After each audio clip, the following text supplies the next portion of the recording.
Y bueno, amigos, pues tuvimos una entrevista con Ricardo López, el escritor, el hombre que se encargó en poner en prosa, en ponerlo con lindas palabras para todo el interés de ustedes, el libro de los 100 años de la Liga Mexicana de Béisbol. Fue interesante, fue un reto. Primero, privilegiados de que hubo una gran apertura, una total libertad en términos editoriales, que eso para un libro institucional muy complicado. Realmente los libros institucionales normalmente son muy rigurosos, enciclopédicos, rígidos.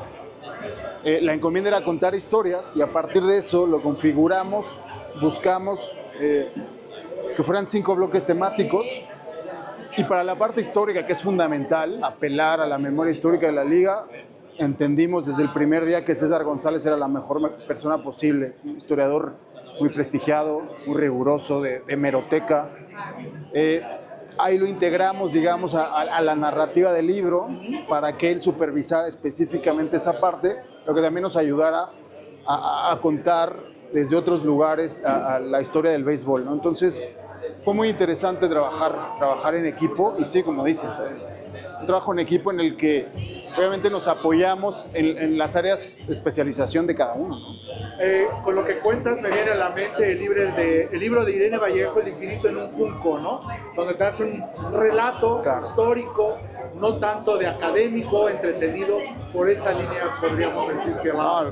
Pusiste el ejemplo perfecto, un gran ensayo sobre la historia de los libros, pero desde una perspectiva narrativa, no es una cronología rígida, sino son historias que te ayudan a entender de dónde vienen los libros, y es lo que queríamos hacer aquí. Digo, sin el talento de Irene, lo intentamos, pero sí, efectivamente, vamos por ahí, tratar que no se pervirtieran las historias por meter datos, por tener estadísticas, que es un poco lo que todos los libros institucionales tienen, ¿no? Oye, hablas también que haces entrevistas a filósofos, a cineastas. Me llama la atención el punto de los filósofos.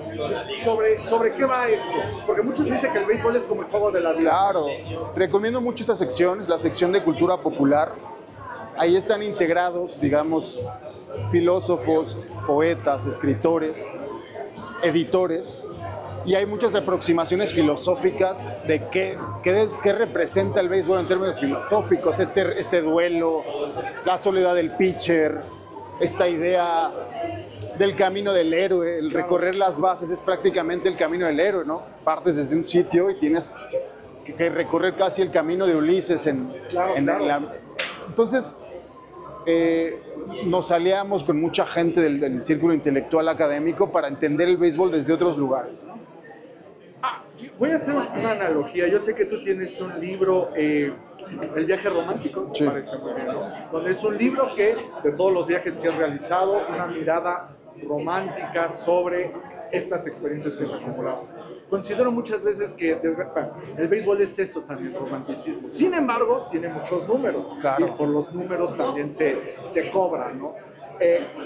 Hago un símil, tenemos estadísticas en el béisbol. Tú bien sabes que un pitcher necesita tantas entradas para ganar un juego, pero si no lo logra y su equipo lo pierde, jamás sabemos si tuvo una buena o no. Claro. Hay elementos que se pierden. Sí.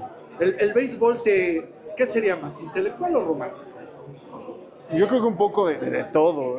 ¿Sí? Es decir, la parte estadística es fundamental, pero no la puedes desvincular de la parte emocional, de la parte romántica. Yo creo que lo interesante es no descontextualizar nada de lo que ocurre en el béisbol. Es un deporte tan complejo que vale la pena abordarlo desde distintos prismas, pero siempre tratando de no descontextualizarlo. Si tú lo abordas desde una perspectiva eminentemente estadística, te puedes perder cosas, ¿no? Pero si apelas a un romanticismo exacerbado, también quizá te puedas quedar corto en otro lado. Yo creo que el secreto es ese equilibrio, Claro. que es un poco lo que buscamos en el libro, ¿no? Entrevistaste a todos los dueños de los equipos. Sí. ¿Hubo alguno o algunos que te llamó la atención? Me gusta mucho la historia de la familia Benavides en Monclova, por ejemplo. A mí me interesa mucho el deporte en términos de dimensión social. ¿Cuál es su arraigo cultural en las plazas? A mí lo que me sorprende es que, por ejemplo, Acereros de Monclova, Zaraperos de Saltillo, Unión Laguna, en Coahuila tienes 3 equipos de clase trabajadora. Es el único que he estado con 3 equipos, y son 3 equipos con un origen trabajador, que a mí me parece muy interesante y que revela mucho. ¿Te refieres a eso de trabajador? De clase trabajadora en el sentido del cómo se reconocen ellos, ¿no? Los acereros, Monclova tiene una gran tradición acerera, Zaraperos en Saltillo también apelan a una clase trabajadora, y bueno, Unión Laguna, la zona de Laguna de Torreón, es una zona eminentemente trabajadora. Entonces, me interesa mucho cómo se vinculan los equipos con esta idea, esta noción que puede ser autopercibida de qué representan para su plaza, es decir, qué representa Acereros, el equipo, para la plaza de Monclova, que para mí es fundamental. Entonces, Gerardo Benavides me gustó mucho, está Pepe Bejós de Puebla, que también su historia es un migrante de una familia libanesa, que tiene una historia familiar muy interesante.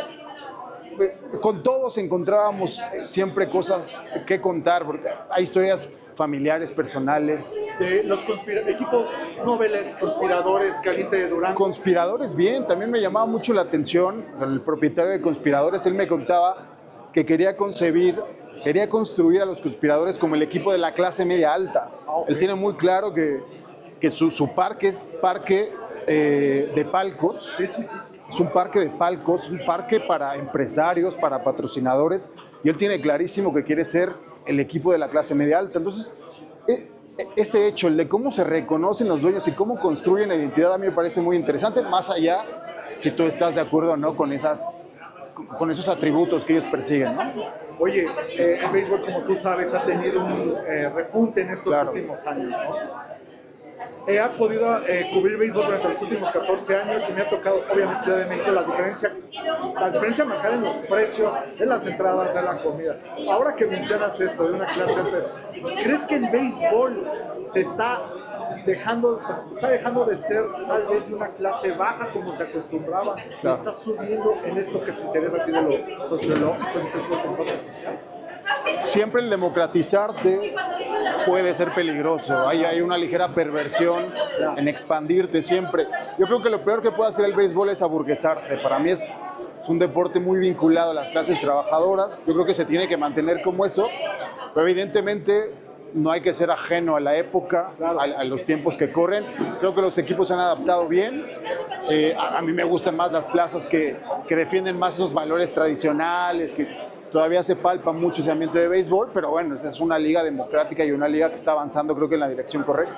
Muchísimas gracias a Ricardo por este tiempo. Espero que realmente les guste este libro. A mí me gustó mucho de lo que se contaba en la conferencia, de lo que se decía. De verdad, vale demasiado la pena obtenerlo como un documento histórico.